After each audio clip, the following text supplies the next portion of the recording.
Welcome to another episode of the Untitled Film Project Podcast. This is a special Untitled interview edition of the show. We are joined by Barbara Hall, filmmaker, producer, music supervisor of great performances, Patsy Cline, Walkin' After Midnight, debuting on PBS November 22nd. Barbara, also, one, nice shirt. Two, how are you doing? And thank you for doing this. I am doing great here in Nashville. I love living here, and to be able to pay tribute to somebody like Patsy Cline, she was just an awesome lady. So this is a big honor for me. So yes, and thank you for having me. Loving this project and having a lot of fun. Well, it's awesome. It's so fun. How does a tribute project like this start? And more importantly, where do you come in during the process? Well, I was involved from the infancy. So as the executive producer, these titles, who really knows what they mean, but um I always think of it as as an EP either is responsible for talent and bringing in money and broadcast, or a little bit of both. So full disclosure, we are also very involved in Patsy. I produced and directed the American Masters on Patsy Yes. Cline. Yes. Our company has done several documentaries on Patsy Cline.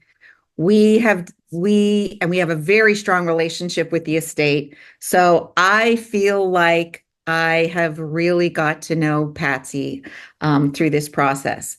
But I will tell you, I was very fortunate enough to become friends with Beverly D'Angelo, who portrayed Patsy in Coal Miner's Daughter Yeah. and was part of the American Masters film. So we stayed in touch. And when we were first thinking about doing a tribute concert, because Patsy would have been 90 and it just felt like it was the right thing to do, she was my first call and she said yes. So, and then of course she was like, but Barb, I'm 72 years old. I haven't sang. She started off as a singer. I haven't sang in decades. I maybe should reconsider this. So anyhow, she practiced, rehearsed, and she was great. So she got a standing ovation. She was So great. Agreed. she was great. Everybody was very happy. So yes, that was really how it started. So, first of all, for those who don't know Beverly D'Angelo, of course, everyone probably knows her. Christmas Vacation, the Vacation movies, right? That's where but she started as a singer, like you mentioned, and then she portrayed Patsy Cline, and then the rest is Yes. history. I was turned on to Patsy Cline's music by a singer-songwriter in San Diego named Tristan Prettyman. She covered Walking After Midnight back in 2006, I think, when I was at a show, and it was just like, whoa. I go out walking after midnight, out in the moonlight. That led me down the rabbit hole, right, of learning who Patsy Cline was, her songs, her influence on music as a whole, which, by the way, is beautifully represented in this show, by the way. How did you get introduced to Patsy Cline? What was your entryway there? When we moved to Nashville, I'm a transplanted Canadian. When we moved to Nashville, my business partner, we were working in film and documentaries. We love to tell stories, musical stories. We've done so many of them. We've been very fortunate. And Patsy was just like, that was a dream. Everybody spoke about her. There had been a scripted film, Sweet Dreams, about her, and the family had not had a lot of they basically had zero creative control. Like for Loretta's film, Loretta was alive. She's like, that's not true. You can't say that, and Loretta didn't put up with much. Um, so and Patsy probably wouldn't have put up with much if she was here either. Probably not. So the family were just really troubled that they didn't have any control, and they had portrayed their family in a way that was really untrue. But I guess that's what they felt like that's the kind of drama that people wanted to see. So it's kind of been our mission in the last 25 years to get the story right. And so that's what we've been trying to do for the last 25 years. And people love Patsy Cline. She has a cut in Deadpool and Wolverine. Patsy Cline. It's just such a remarkable career because she died at 30. She really only had 5 or 6 hits, but there's something magical about that she has sustained and that voice has sustained, and it's crossed all genres. I'll tell you, my husband and I are watching TV. It doesn't matter what we're watching, a British drama crime thing, that baby reindeer, and we're listening, and it's like, oh my gosh, that's Patsy Cline. So, I've just been in love with her story and her family story for decades. That's awesome. What's the balance between showcasing the amazing music that we see in this, right, in the great performances show, and educating the audience on who Patsy Cline was? I know we did a little bit of that with the archival snippets and things like that, but what is the balance there as a filmmaker, right? To say, hey, there are people like Jeremy K. Gover of the Untitled Film Project Podcast who had to be introduced to her via something. Yes. So what is that balance, or is this not the project for that?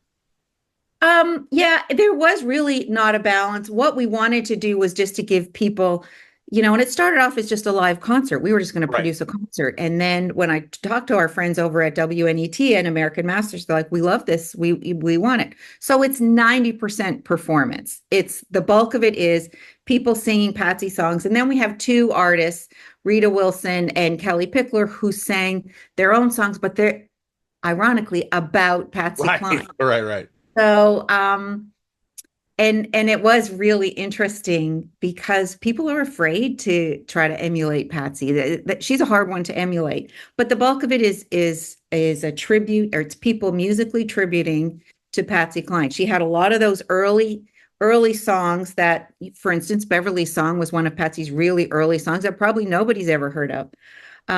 But you may not know who Patsy Cline is. You hear Crazy and you go, oh, I know who Patsy Cline is. That's right. Willie Nelson wrote the song. So there were just little snippets of information that we wanted people to know. She was one of the good guys. That song, some of her songs were meant to go to somebody else. And she said, you know what? No, I'm not going to let that happen. They did not have a lot of money. So one of the little stories was, Charlie, her husband, had been in the Army and they got a couple of extra checks. They knew that they weren't theirs. But once they realized the government wasn't coming back for them, that's how they got to Nashville. Yeah. He basically confessed it. So I don't know. I think Charlie was a remarkable guy in that he was way ahead of his time. He was a guy who stayed home and helped take care of the kids. So supported her career, loved her voice, always was behind her. They only had that short love affair because she was taken too soon. But I think, that name may not resonate right now, but I know once they hear that song, Crazy, they're going to know who Patsy Cline is. What is the magic of using archival clips to help tell this story in a project like this, where it really is 90% performance, right? I think it gave people just a little bit more insight into who she was. We used her voice just a hair, but it was mostly people who were there, who knew her, speaking directly about their personal relationship with her and what kind of a human being she was. So yes, you get to know her music, and we all know her music and love her music, but to get a little bit of insight into what kind of character she was at that time. I mean, let's face it, women have it tough today in country music. She was sent home for wearing pants to the office. Yeah. I mean, like little tidbits like that, where she stands up and says, Haas, that's not how I'm going to do it. And, but yet at the same time, figured out how to work the system. And the Nashville system's not an easy system to work with, but she worked with the A-team, those magical, musicians. They figured things out. They got a couple of takes. She had a great relationship with Owen. They made magic together. So I don't know. I don't know what's not to like about this woman. She was something. She was a badass for sure. Yeah. Among your credits on this, you are music supervisor.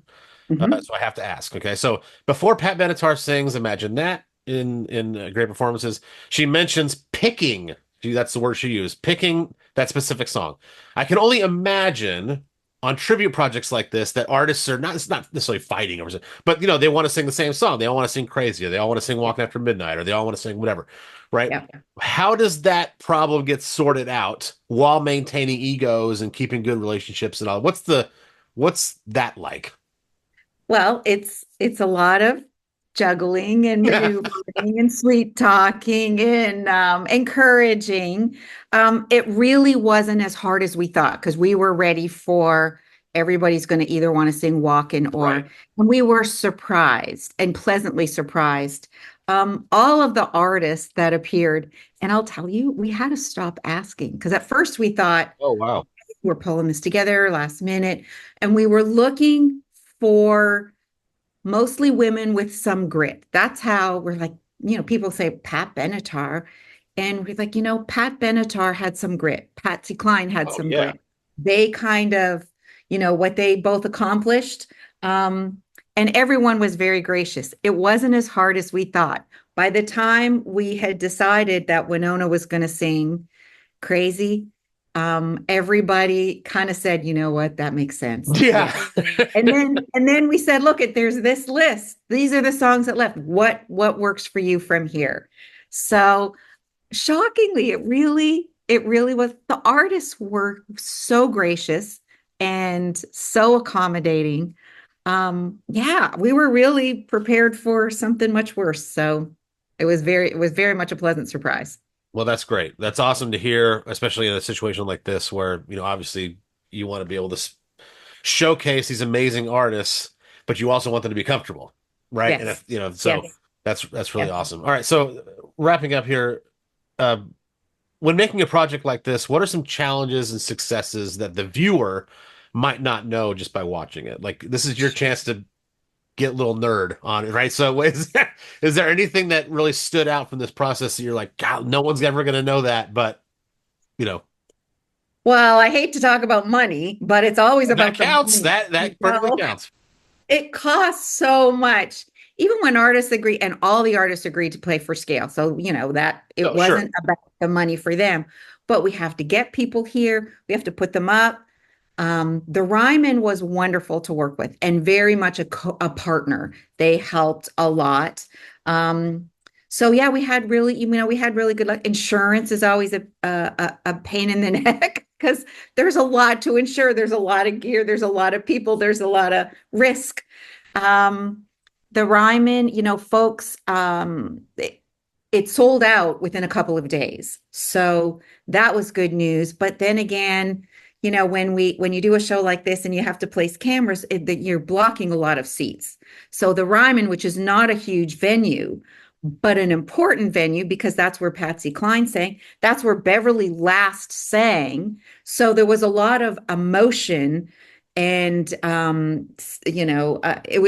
was the perfect venue. But it's really hard to make the money work. The tickets it's sold out, but that barely covers, and we love public television, and those are limited resources.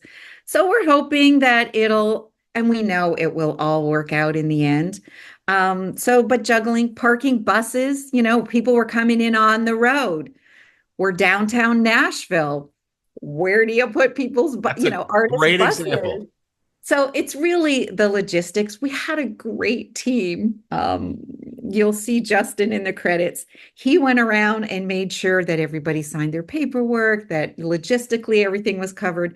That guy deserves the most prominent credit because that's a lot of juggling. But, I gotta say in the end, it really was a lot of fun. Lauren, the director, she just kind of captured it. The crew she had them in the palm of her hand.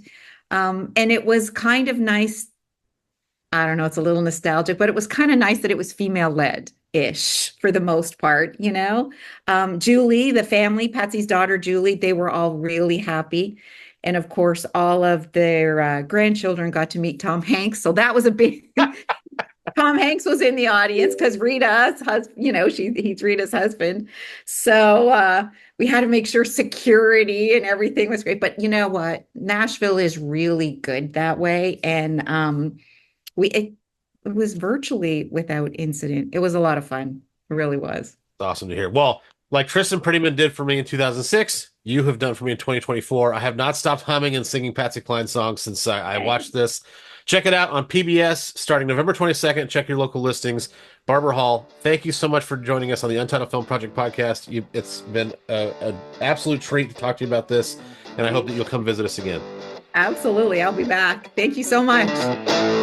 Thank you for listening to the Untitled Film Project Podcast. To support the show, please rate, review, follow, and subscribe. Original music by Jeremy Schwartz.